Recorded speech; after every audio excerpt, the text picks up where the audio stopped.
Anti-Semitic protests sweeping across the U.S., and it looks like Biden's just lost control. There is no law and order around. Joining us, Rikki Schlott, New York Post columnist, Columbia University student, and Alex Marlow, Breitbart editor-in-chief, co-author of the Breitbart Business Digest, author of Breaking Biden. Rikki, welcome to the show, first of all. You know, I'm reading your column today, dead right. Look, what we heard, I mean, the story is getting worse. They're staying in Hamilton Hall. They got the tents up and the lawn and all the rest of it.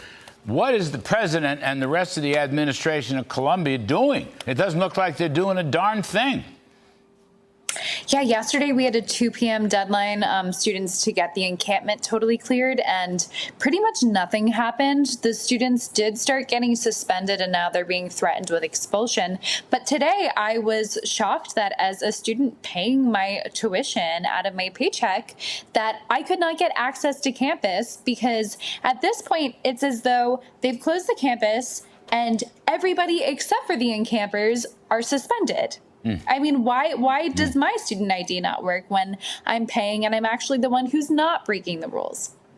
Yeah, people are saying, we had interviews before, people are saying this is more important than final exams. No, it's not.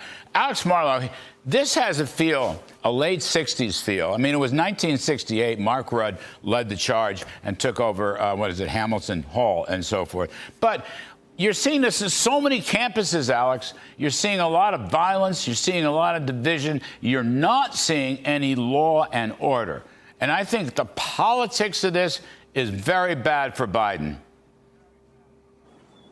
Oh, it couldn't be worse for Joe Biden right now. He needs to take control of the situation, declare this a civil rights emergency. The students like Rikki can't go to class. Obviously it is, and completely change the narrative here. But he can't do it because he's afraid. He's afraid he's going to lose the pro-Hamas base. And I'm specific when I say that because you see the DNC's affiliate on the campuses, which is the College Democrats, just came out today, Larry, and said they back the protests. They like what's going on. They think this is legitimate, and they feel the pain of these students keeping people like Rikki from class. The Democratic National Committee came out in favor of these protests? That's incredible, Alex. Incredible. The College Democrats. Oh, the College Democrats. It was the College Democrats, which is essentially part of the DNC vast ethos.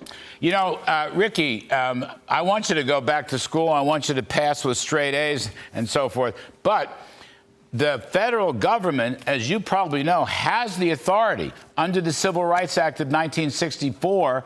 We've talked about this on the show, particularly Title VI. They have the authority to send in the FBI, to send in the police, because all these laws have been broken, and they won't do it. The Bidens will not do it. Yeah, and not to mention that they're one of the very few places in the city right now where NYPD cannot get access and has said that they want to gain access is Columbia University. And I can say that I've not been threatened by students on campus, but I've felt very uncomfortable, and as though I would rather see a broader protection on campus for students. And I'm not a Jewish student. I can't even imagine how my Jewish peers feel when they're on campus. And NYPD is outside at the gates, but the university is not allowing them in. They only let them in 2 Thursdays ago to sweep the encampment, but then they let the encampment pop up directly across the way in the exact same quad and in the exact same fashion. So it's been a shocking failure at my university's part. That's what the end of law and order is, the end of safety. The two go together. And I'm stunned that the Columbia administration won't do a darn thing about it. I'm just absolutely stunned. Alex, we've run out of time. Last 10 seconds. The politics here play right into Donald Trump because he's the law and order guy. Trump's got to seize this narrative. Larry, wait for the DNC. It's going to get crazy there. Alex Marlow, Rikki Schlott, thank you, kids. Appreciate it very, very much.